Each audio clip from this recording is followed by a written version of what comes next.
तो आज हम जो टॉपिक पढ़ने वाले हैं, इस टॉपिक का नाम है partial covalent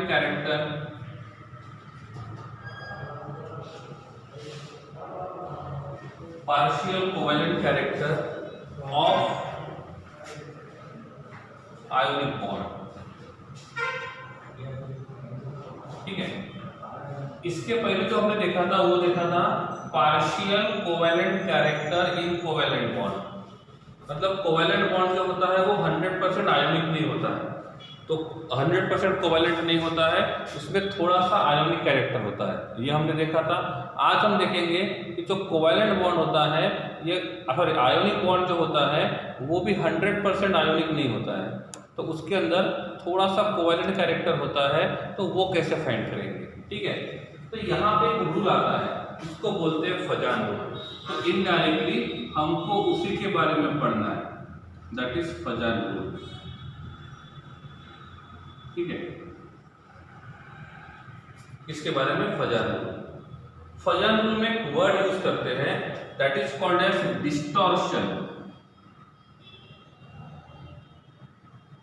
distortion of electron cloud.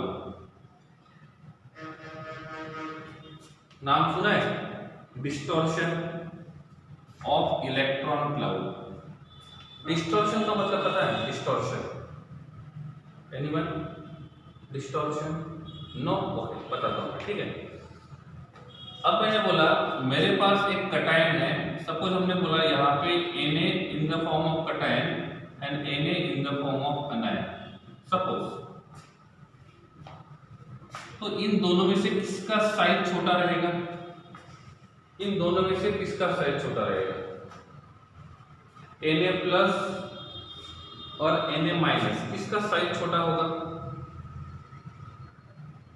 Na plus का। कैसे पता चलेगा?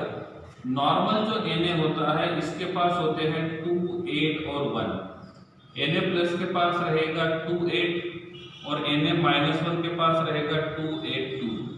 So number of shells are 2 and number of shells are 3। तो जिसके ऊपर पॉजिटिव चार्ज ज्यादा होता है उनके पास नंबर ऑफ शेल कम होंगे, तो उसका साइज जो रहेगा वो कम हो जाएगा।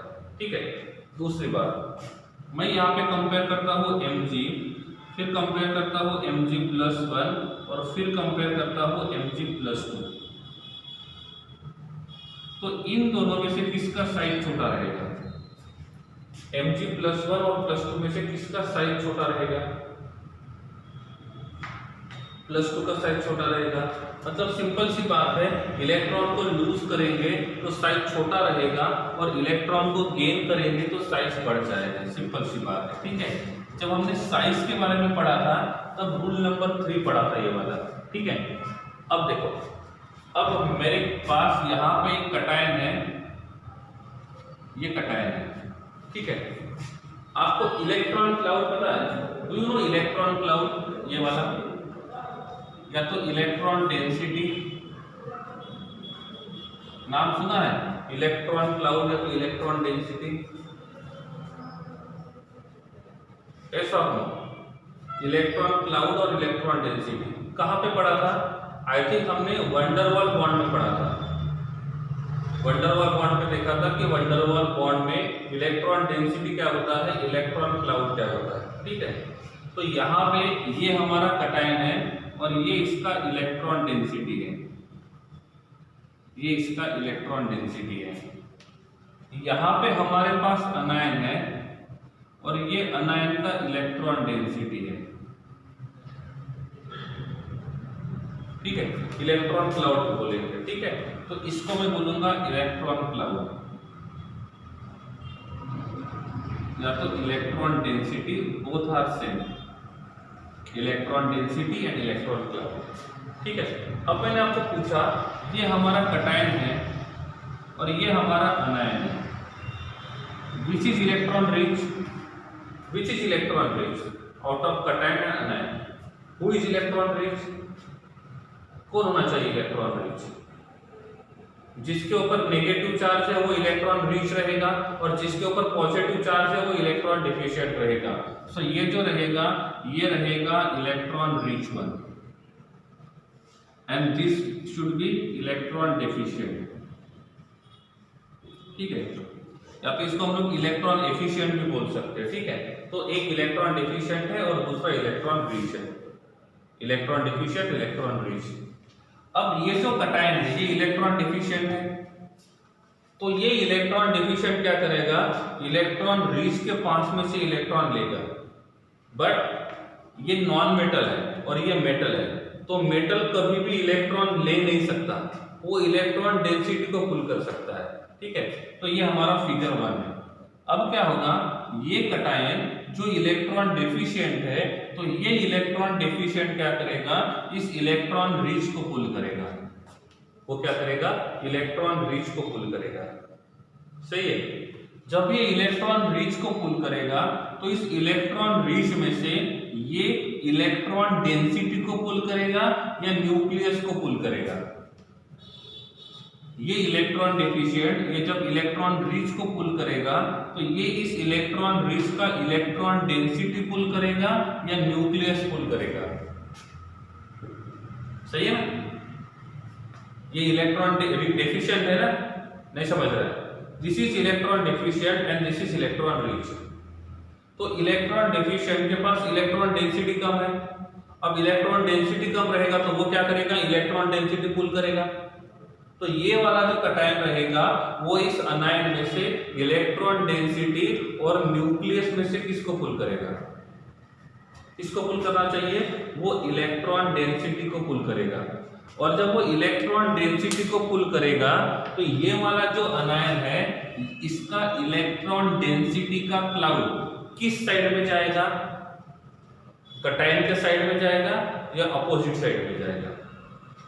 मतलब ये इलेक्ट्रॉन डेंसिटी, जब ये कटायन इस इलेक्ट्रॉन डेंसिटी को पुल करेगा तो ये इलेक्ट्रॉन डेंसिटी, ये इलेक्ट्रॉन क्लाउड लेफ्ट साइड में जाएगा, राइट साइड में जाएगा, टॉप में जाएगा कि बॉटम में जाएगा। ये इसका इलेक्ट्रॉन क्लाउड कहां पे थोड़ा सा शिफ्ट होगा, कहां पे शिफ्ट होगा, वो कहां पे शिफ्ट होगा, लेफ्ट साइड में। तो इसका जो इलेक्ट्रॉन क्लाउड है इसका शेप चेंज होगा या नहीं होगा, इस इलेक्ट्रॉन क्लाउड का शेप चेंज होगा या नहीं होगा, होगा। जब इसका शेप चेंज होगा तो ये कुछ इस प्रकार से दिखाई देगा। तो इसका जो इलेक्ट्रॉन क्लाउड है वो इस प्रकार से शिफ्ट हुआ। ठीक है, समझ गए बात को। ऐसा क्यों हुआ, जो ब्लैक कलर से शो किया हुआ है वो तब है जब ये अनायन किसी कटायन के कांटेक्ट में नहीं था, लेकिन जैसे ही ये अनायन इस कटायन के कांटेक्ट में आएगा तो क्या होगा, ये जो इलेक्ट्रॉन क्लाउड रहेगा वो ये कटायन हल्का सा पुल करेगा। और जब ये कटायन इस इलेक्ट्रॉन डेंसिटी को हल्का सा पुल करेगा तो इस कटायन का जो इलेक्ट्रॉन डेंसिटी का क्लाउड है वो इलेक्ट्रॉन डेंसिटी का क्लाउड जो रहेगा वो अपना शेप चेंज करेगा। तो उसका शेप चेंज हुआ, पहले एकदम स्फेरिकल था, अब वो स्फेरिकल नहीं है। सही ना, अब वो स्फेरिकल नहीं है। तो यहाँ पे क्या हुआ, इस अनायन के इलेक्ट्रॉन क्लाउड का इलेक्ट्रॉन डेंसिटी का शेप चेंज हुआ। और ये जो चेंज हुआ वो किसके वजह से हुआ, इस अनायन के, इस कटायन की वजह से। कटायन रहेगा तो इलेक्ट्रॉन क्लाउड क्या होगा, कटायन के साइड में ट्रेवल करेगा। इफ कटायन नहीं होगा तो ये इलेक्ट्रॉन क्लाउड जो रहेगा वो ट्रेवल नहीं करेगा, तो अपने शेप में कोई चेंज नहीं करेगा। दैट इज क्लियर, यहां तक क्लियर है, समझा। ये शेप चेंज क्यों हुआ वो समझ में आ गया, शेप चेंज क्यों हुआ वो समझ में आ गया। क्यों हुआ, क्योंकि ये कटायन इलेक्ट्रॉन डेफिशिएंट है और ये इलेक्ट्रॉन डेफिशिएंट कटायन क्या करेगा, इस इलेक्ट्रॉन रिच का इलेक्ट्रॉन क्लाउड पुल करेगा ताकि अपनी इलेक्ट्रॉन डेफिशिएंसी को कम कर सके। और ये जो शेप चेंज होता है किसका, इलेक्ट्रॉन क्लाउड का, ये जो इलेक्ट्रॉन क्लाउड का जो शेप चेंज होता है, इस शेप चेंज के प्रोसेस को बोलते हैं डिस्टॉर्शन। डिस्ट्रक्शन नहीं है, डिस्टॉर्शन है। डिस्ट्रक्शन नहीं है, डिस्टॉर्शन है, समझे। तो किसी ने पूछा what is the meaning of distortion. देखो, मैं आपको फजर रूल के 4 पॉइंट लिख के देता, फजर रूल 10 मिनट में खत्म कर देता, ये एक तरीका था मेरा। लेकिन हम हर एक बात को समझेंगे कि ऐसा क्यों हो रहा है। ठीक है, तो डिस्टॉर्शन का मतलब देखते हैं। तो किसी ने पूछा डिस्टॉर्शन का मतलब क्या होता है, तो क्या बोलेंगे, जब भी कोई कटायन किसी अनायन के पास चले जाता है तो ये कटायन जो खुद इलेक्ट्रॉन डेफिशिएंट है वो इस इलेक्ट्रॉन रिच अनायन का इलेक्ट्रॉन डेंसिटी पुल करेगा, और इसका इलेक्ट्रॉन डेंसिटी पुल करने की वजह से ये जो इलेक्ट्रॉन क्लाउड होता है, ये इलेक्ट्रॉन क्लाउड जो रहेगा, इलेक्ट्रॉन डेंसिटी रहेगा, वो अपना शेप चेंज करेगा। और जब ये अपना शेप चेंज करेगा सो इस प्रोसेस को बोलते हैं डिस्टॉर्शन। क्या बोलेंगे, डिस्टॉर्शन। समझ के बात को क्लियर है। इस डिस्टॉर्शन का दूसरा नाम आता है पोलराइजेशन। क्या होगा, पोलराइजेशन। तो कभी कभी डिस्टॉर्शन की जगह पोलराइजेशन भी लिखा जाता है, तो कभी कभी डिस्टॉर्शन की जगह पोलराइजेशन भी लिखा जाता है। ये बात क्लियर हो गई, डिस्टॉर्शन हुआ कि नहीं हुआ, समझ गए नहीं समझ गए, क्लियर है। आगे चलते हैं, आगे चलते हैं और अब देखते हैं कि डिस्टॉर्शन का काम क्या होगा, डिस्टॉर्शन का काम क्या है। ठीक है, तो पहला पॉइंट लिखता हूं मैं फजान रूल में, distortion is directly proportional to covalent character.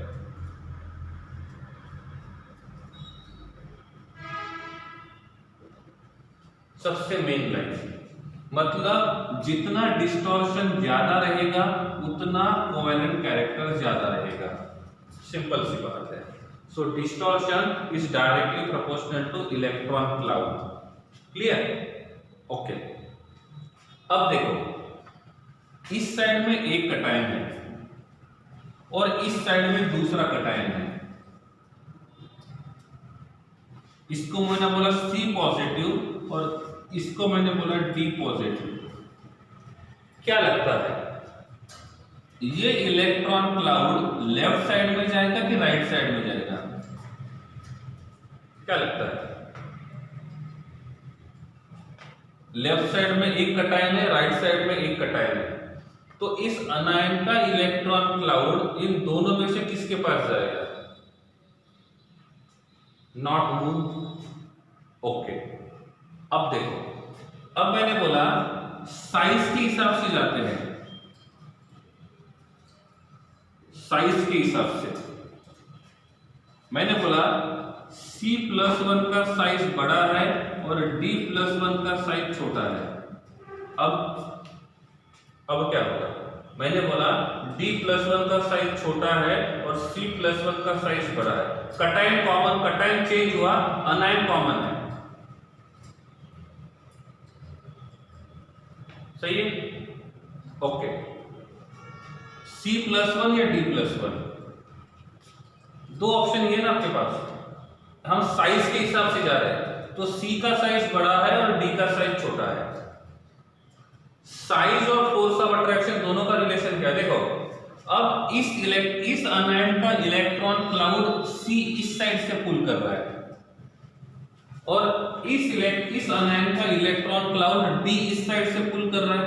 मतलब दोनों अपने अपने साइड से पुल कर रहे हैं, दोनों अपने अपने साइड में पुल करेंगे, तो क्या होगा, जिसका फोर्स ऑफ अट्रैक्शन ज्यादा होगा वही पुल करेगा। सही है ना, बात समझ गए मेरी? यहां से C पुल कर रहा है, यहां से D पुल कर रहा है। अब पुल कौन करेगा? पुल कौन करेगा? पुल वही करेगा जिसका जिसका साइज फोर्स ऑफ अट्रैक्शन ज्यादा होगा, जिसका फोर्स ऑफ अट्रैक्शन ज्यादा होगा। सही है ना? तो दोनों कटायन में से वही कटायन इजीली पुल करेगा जिस कटायन का फोर्स ऑफ अट्रैक्शन ज्यादा होगा। तो इन दोनों में से किसका फोर्स ऑफ अट्रैक्शन ज्यादा होगा? किसका फोर्स ऑफ अट्रैक्शन ज्यादा होगा? Size and force of attraction both are inversely proportional. जिसका साइज छोटा होता है उसका फोर्स ऑफ अट्रैक्शन ज्यादा होता है। तो C कटायन का फोर्स ऑफ अट्रैक्शन कम है और D कटायन का force of attraction is more. So this D will pull the electron density of anion. So D has higher force of attraction, strong force of attraction compared to C, and that's why this D will pull the electron density of A. समझ गए? इसका मतलब if anion will be same, if anion will be same and cations are different, तो कौन सा cation electron density को पुल करेगा, ये कहां से पता चलेगा? उस cation के फोर्स ऑफ अट्रैक्शन से। समझ गए बात को? उस cation के फोर्स ऑफ अट्रैक्शन से। रिपीट कर रहा हूं फिर से, अनायन सेम है, कॉमन है, मतलब ये मान के चलते हैं कि ये यहाँ पे चेयर है, इस साइड से C पुल कर रहा है और इस साइड से D पुल कर रहा है, किसको? इलेक्ट्रॉन क्लाउड को। क्लियर? तो इलेक्ट्रॉन क्लाउड को कौन पुल करेगा? इन दोनों में से किसका फोर्स ऑफ अट्रैक्शन ज्यादा रहेगा वो पता चलना चाहिए। अब मैंने बोला size of C is more than D, it means force of attraction of D is greater। तो जब D का फोर्स ऑफ अट्रैक्शन ज्यादा रहेगा तो D क्या करेगा? इस अनायन का इलेक्ट्रॉन क्लाउड पुल करेगा। तो इलेक्ट्रॉन क्लाउड कहां पे जाएगा? D के साइड में। समझ गए बात को? अब उल्टा कर दिया। Now size of D is greater than C, size of D is greater than C, it means force of attraction of C is greater than D, force of attraction of C is greater than D। अब क्या होगा? पुल तो दोनों कर रहे हैं ना, लेकिन वही पुल करेगा जिसका force of attraction will be more. So now force of attraction of C plus will be more, and that's why this C plus cation will pull the electron cloud of anion। समझे बात को? अब realistic example लेते हैं। यहां पे हमारे पास Cl minus है, यहां पे हमारे पास Na प्लस है और यहां पे हमारे पास K प्लस है। तो इस अनायन का इलेक्ट्रॉन डेंसिटी Na पुल करेगा कि K पुल करेगा? इस अनायन का इलेक्ट्रॉन डेंसिटी Na पुल करेगा कि K प्लस इजीली पुल करेगा? Na प्लस इजीली पुल करेगा। व्हाई? बिकॉज Na प्लस का साइज छोटा है क्योंकि नंबर ऑफ शेल कम है। तो अब यहाँ पे कौन पुल करेगा? ठीक है, कैसे पता चला? Na के पास होते हैं 2 8 1 प्लस 1 चार्ज है, एक इलेक्ट्रॉन चला गया, नंबर ऑफ शेल्स आर 2। समझे? हियर 2 8 8 1 प्लस 1 चार्ज, 1 चला गया, नंबर ऑफ शेल इज 3। पता करो क्या हुआ? Na plus having only 2 cells and K plus having 3 cells, so if the number of cells are more, so size will be more, if size will be more, force of attraction will be less, if force of attraction will be less, so he will not pull the electron density। so who will pull the electron density? now Na will pull the electron density। समझ गए concept? ये होता है distortion, ये होता है distortion. अरे बात समझा नहीं समझा? क्लियर है? चले आगे। हजम हो रहा है नहीं हो रहा है? अरे डाइजेस्ट हो रहा है? तो हम ऐसा बोल सकते हैं, हम ऐसा बोल सकते हैं कि जिस cation का साइज छोटा है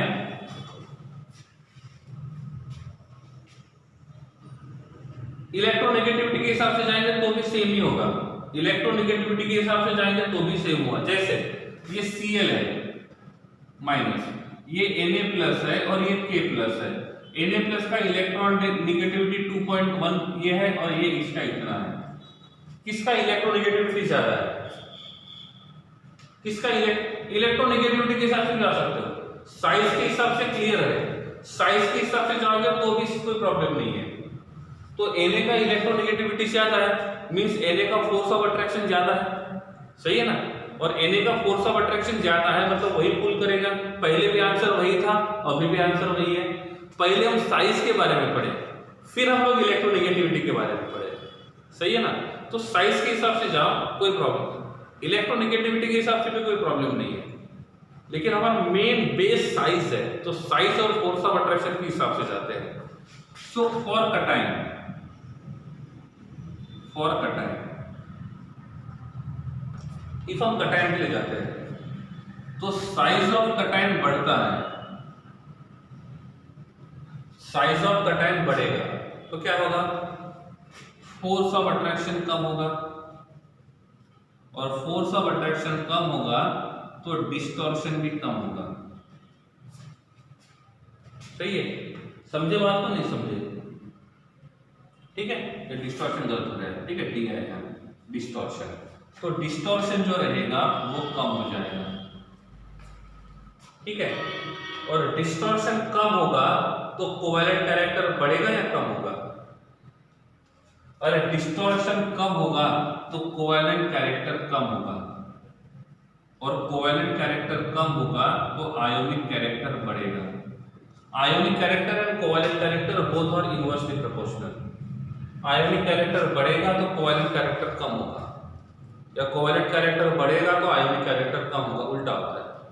क्योंकि आयोनिक प्लस कोवेलेंट 100% होता है, तो 100% में से जितना आयोनिक रहेगा उसका बचा हुआ कोवेलेंट रहेगा। ठीक है, तो ये लाइन समझ में आ गई क्या? फर्स्ट लाइन क्लियर है?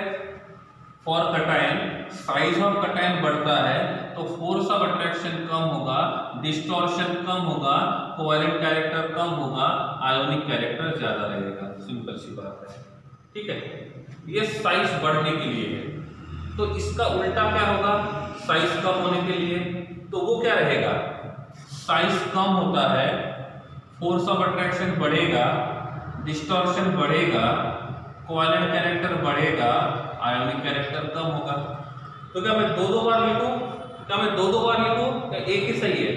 देखो, कटायन के लिए मैंने साइज बढ़ने के हिसाब से लिखा है, तो आप कम के हिसाब से लिख सकते हो। साइज कम होता है, force of attraction will be increase, distortion increase, covalent character increase, ionic character decrease. ठीक है, चला, हो जाएगा, दोनों के लिए सही है।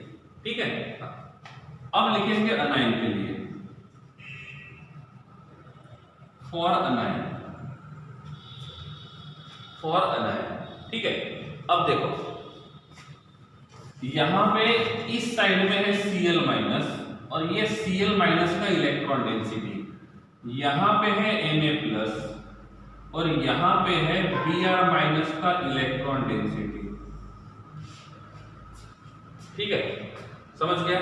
हाँ, अब आप मुझे बताओ, दो अनायन है और कटायन एक ही है, तो ये वाला जो कटायन है उसके लेफ्ट साइड में एक अनायन है, राइट साइड में एक अनायन है। In left side there having Cl minus, in right side there having Na plus. तो ये जो Na प्लस है ये किसका इलेक्ट्रॉन क्लाउड पुल करेगा? देखो, इलेक्ट्रॉन क्लाउड पुल कौन करता है? कटायन। किसका करता है? अनायन का। समझे बात को? इलेक्ट्रॉन क्लाउड पुल कौन करता है? कटायन, और किसका करता है? अनायन का। समझे बात को? तो अब आपको बताना है ये कटायन इन दोनों में से किस अनायन का इलेक्ट्रॉन क्लाउड इजीली पुल करेगा और क्यों।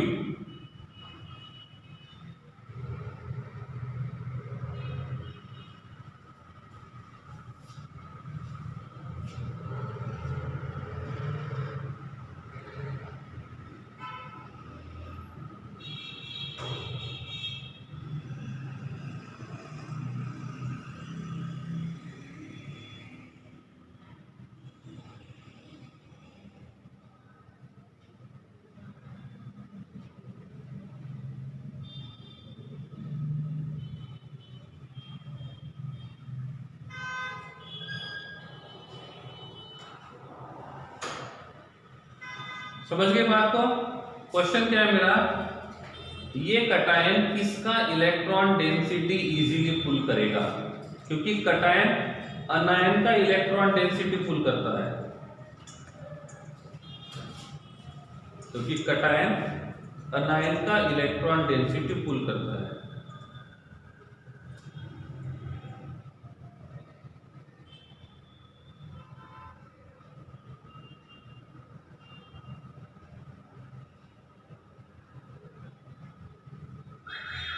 मिल गया आंसर? चलो अब देखो, ये कटायन चाहता है इधर से इलेक्ट्रॉन पुल करे और या तो इधर से पुल करे। ठीक है। इस Cl having electronegativity of 3.0 and Br having electronegativity of 2.8, number of shell n का वैल्यू है 3 फॉर Cl और n इक्वल्स टू 4 है Br। इलेक्ट्रोनेगेटिविटी पे छोड़ दो, नंबर ऑफ शेल के हिसाब से जाते हैं। किसका साइज बड़ा है, किसका साइज बड़ा है? Br माइनस और Cl माइनस में से किसका साइज बड़ा है? किसका साइज बड़ा है? Br का। तो Br और Cl में से किसका फोर्स ऑफ अट्रैक्शन ज्यादा है? Br और Cl, who has a strong force of attraction? Who has strong force of attraction? Br and Cl, who has strong force of attraction? Cl having strong force of attraction than Br। ठीक है। तो इसमें जो अनायन है वो electron दे रहा है कि ले रहा है? इसमें जो अनायन है वो इलेक्ट्रॉन दे रहा है कि ले रहा है? इलेक्ट्रॉन डेंसिटी डोनेट कर रहा है कि एक्सेप्ट कर रहा है? अनायन इलेक्ट्रॉन डेंसिटी दे रहा है, तो देने का टेंडेंसी ज्यादा होना चाहिए। तो कौन इजीली देगा? जिसका फोर्स ऑफ अट्रैक्शन ज्यादा है वो इजीली डोनेट करेगा, या जिसका फोर्स ऑफ अट्रैक्शन कम है वो इजीली डोनेट करेगा? जिसका फोर्स ऑफ अट्रैक्शन ज्यादा है वो इजीली डोनेट करेगा, या जिसका फोर्स ऑफ अट्रैक्शन कम है वो इजीली डोनेट करेगा? वो इजीली डोनेट करेगा जिसका फोर्स ऑफ अट्रैक्शन कम है। तो इन दोनों में से किसका फोर्स ऑफ अट्रैक्शन कम है? किसका फोर्स ऑफ अट्रैक्शन कम है? Br का। और Br का फोर्स ऑफ अट्रैक्शन कम रहेगा तो Br जो रहेगा वो इजीली इलेक्ट्रॉन देगा। किसको? Na को। तो ये Na क्या करेगा? जिससे इलेक्ट्रॉन इजीली मिल रहा है उसी से इलेक्ट्रॉन लेगा, ना कि उससे जिसका इलेक्ट्रॉन इजीली नहीं मिल रहा है। अंडरस्टूड? नहीं समझा? तो ये वाला जो Na रहेगा वो Br के पास में से इलेक्ट्रॉन डेंसिटी लेना पसंद करेगा, Cl के पास में से नहीं। समझे? क्लियर है? ओके। पहली बात ध्यान रखना है, कटायन इलेक्ट्रॉन एक्सेप्ट करता है, कटायन इलेक्ट्रॉन एक्सेप्ट करता है, अनायन इलेक्ट्रॉन डोनेट करता है। सही है? सही है। तो कटायन में एक्सेप्टिंग एबिलिटी ज्यादा होनी चाहिए और अनायन में डोनेटिंग कैपेसिटी ज्यादा होनी चाहिए। समझे? कटायन में एक्सेप्टिंग कैपेसिटी ज्यादा होनी चाहिए, अनायन में डोनेटिंग कैपेसिटी ज्यादा होनी चाहिए।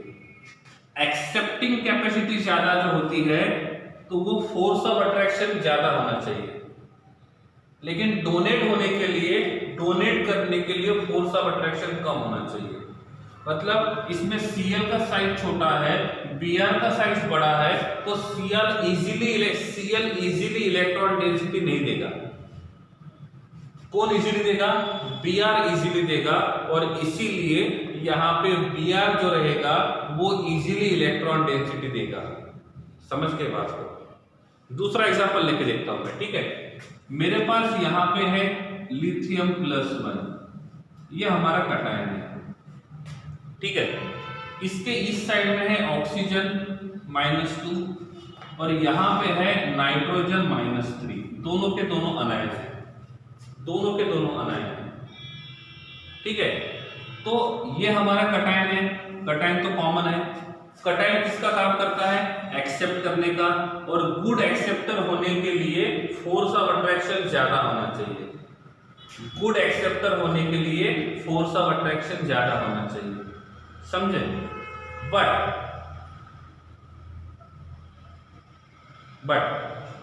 डोनर होने के लिए क्या होना चाहिए? डोनर होने के लिए कौन इजीली डोनेट करेगा? जिसका फोर्स ऑफ अट्रैक्शन ज्यादा रहेगा वो इजीली डोनेट करेगा, या जिसका फोर्स ऑफ अट्रैक्शन कम रहेगा वो इजीली डोनेट करेगा? जिसका फोर्स ऑफ अट्रैक्शन कम होगा।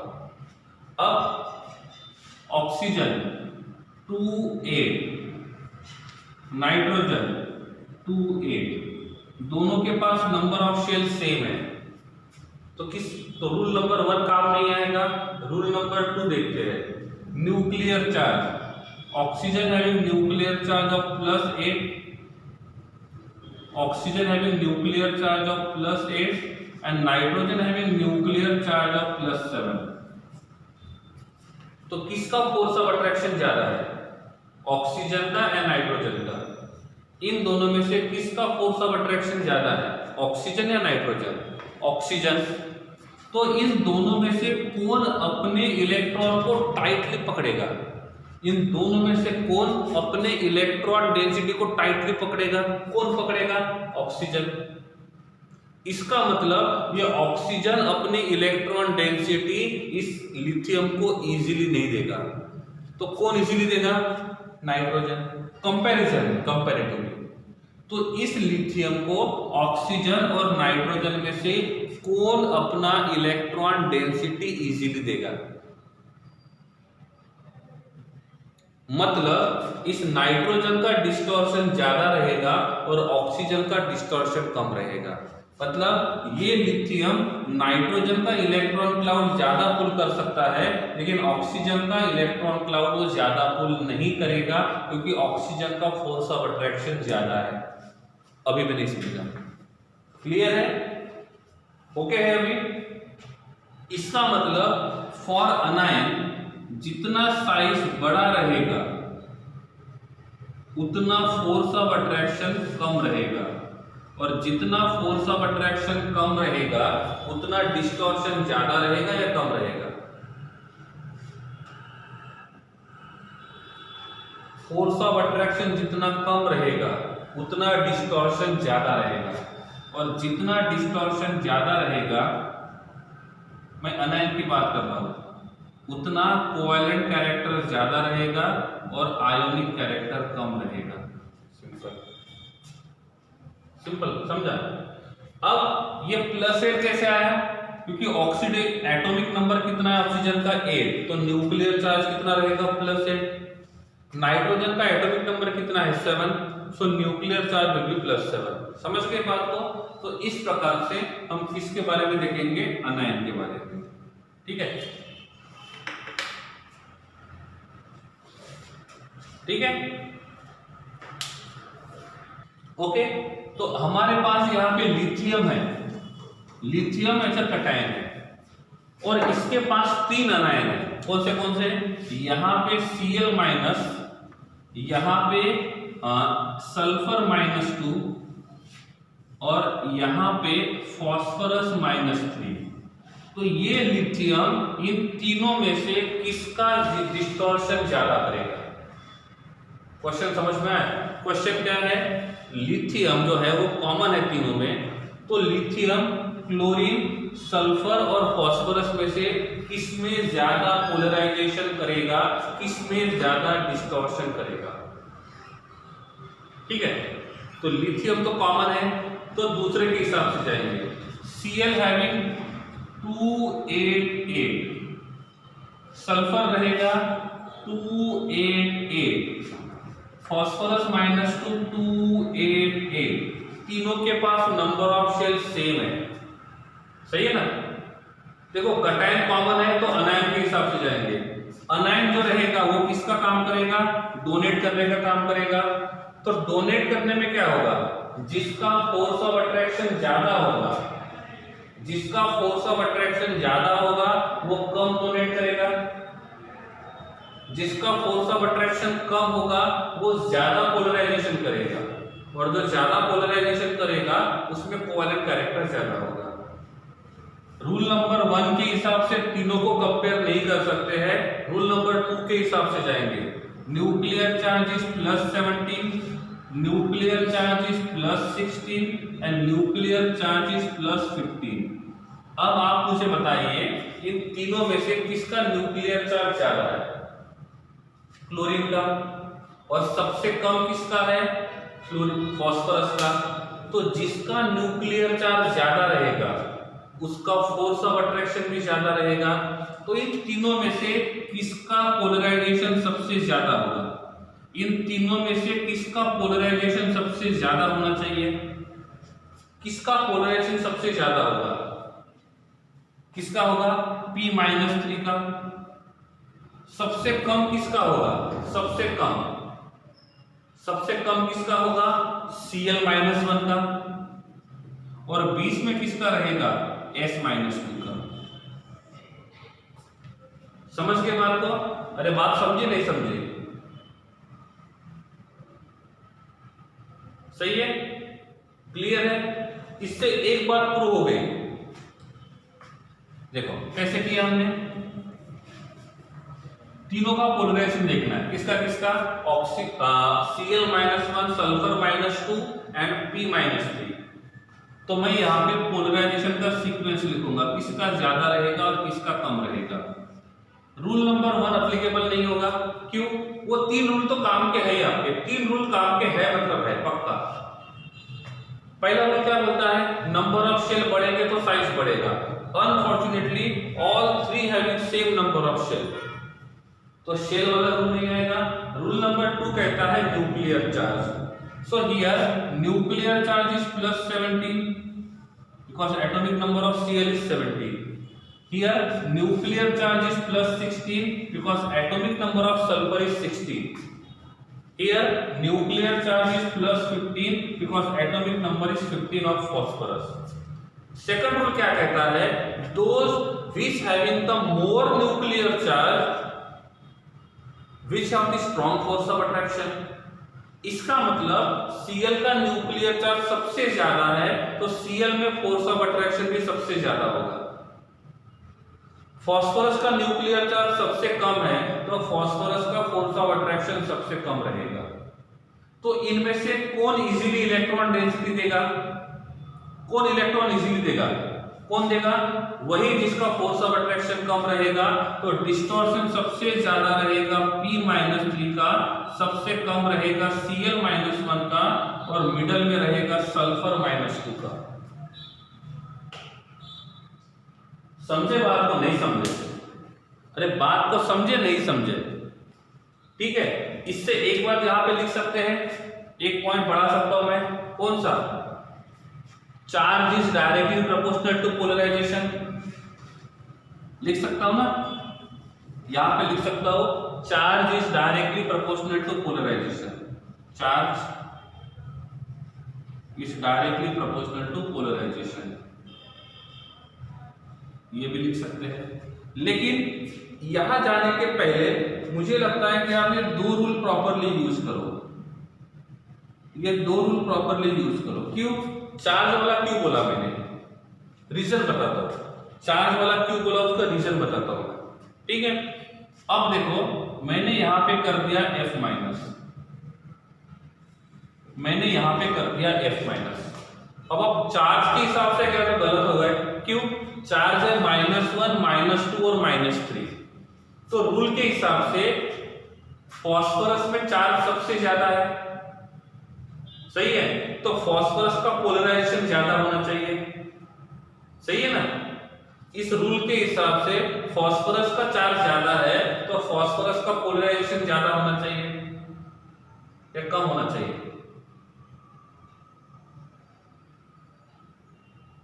सही है, क्लियर है? तो इन तीनों में से किसका फोर्स ऑफ अट्रैक्शन सबसे ज्यादा रहेगा? इन तीनों में से किसका फोर्स ऑफ अट्रैक्शन सबसे ज्यादा रहेगा?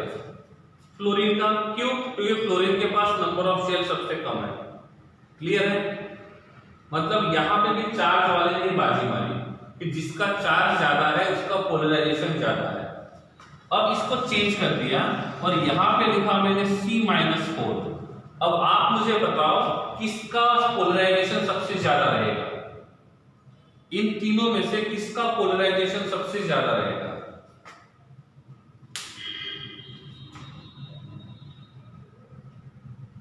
क्यों? क्योंकि अब चार्ज के हिसाब से, इसलिए मैंने आपको बोला था ये वाला यूज कैसे करना है ये आपको आना चाहिए, ये वाला रूल यूज कहां पे करना है ये आपको आना चाहिए। तो ये अकेला रूल आपके पूरी मेहनत पे पानी डालेगा, ठीक है? तो आप लोगों में से बहुत सारे लोगों का आंसर है C-4, ठीक है?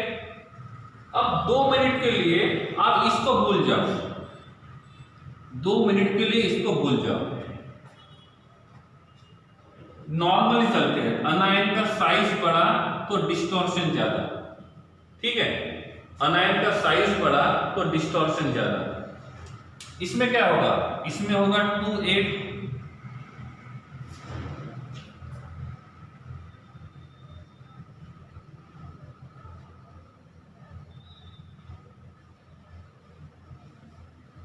इसमें होगा 288 और इसमें होगा 288, क्या होगा?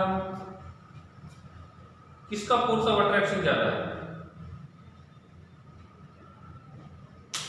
किसका फोर्स ऑफ अट्रैक्शन ज्यादा है? कार्बन माइनस का। इसका मतलब उसका डिस्टॉर्शन कम रहेगा, उसका डिस्टॉर्शन कम रहेगा। तो अभी भी आंसर वही है, चेंज हो गया? अभी भी आंसर वही है।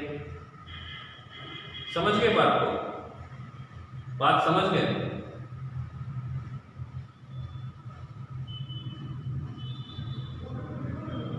तो कार्बन का फोर्स ऑफ अट्रैक्शन ज्यादा है और फास्फोरस का फोर्स ऑफ अट्रैक्शन कम है, तो इजीली डिस्टॉर्शन किसका होगा? फास्फोरस का। इजीली डिस्टॉर्शन किसका होगा? फास्फोरस का। क्यों? क्यों फास्फोरस का? क्यों? क्योंकि नंबर ऑफ शेल 2 है, नंबर ऑफ शेल 3 है और नंबर ऑफ शेल 3 है, तो इनका साइज बड़ा है, तो इसमें फोर्स ऑफ अट्रैक्शन सबसे कम रहेगा। समझे? मतलब आप इस रूल के हिसाब से जाते हो तो आंसर उल्टा पुल्टा हो जाएगा, और इसीलिए आपको ये वाला रूल यूज नहीं करना है, आपको ये वाला रूल यूज नहीं करना है। क्यों? क्योंकि ये रूल यूज करने के लिए आपको बाकी बातों का ध्यान रखना होगा। ठीक है, तो हमने लास्ट वाला पॉइंट निकाल दिया, कौन सा? Polarization is directly proportional to charge, distortion is directly proportional to charge. ऐसा इसलिए किया क्योंकि उसके वजह से कंफ्यूजन बढ़ता था। ठीक है।